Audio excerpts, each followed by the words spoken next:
All right, this is the brief on the statistical evidence proving Pluto phases. So researchers basically looked at a bunch of statistical data, testing this thing called the Pluto phases system. It's a predictive model, right? It maps big life events onto 12 specific life areas, those houses.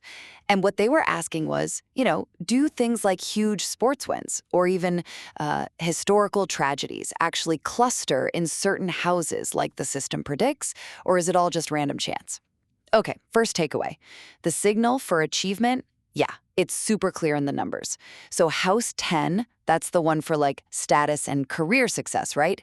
It didn't just pop up more often in big wins. I mean, it showed up more than twice what you'd expect just by chance for Australian Open wins. And get this, over 3 times the expected rate for FIFA Golden Boot winners. Pretty significant.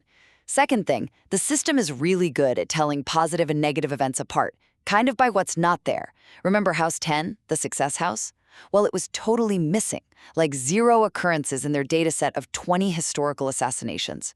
That really backs up the idea that tragic stuff clusters elsewhere, in those tougher houses the system talks about. And finally, the data really hammers home this split between, let's say, constructive success and more destructive patterns. Take house 9, that's often tied to excess, maybe high-risk stuff.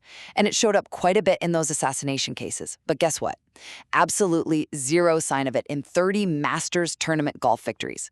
So yeah, high achievement seems to steer clear of those kinds of destructive zones. So what does this all mean? Well, this clear, non-random pattern, it really gives solid backing to the idea that the Pluto phases framework seems to actually map how major real-world events play out.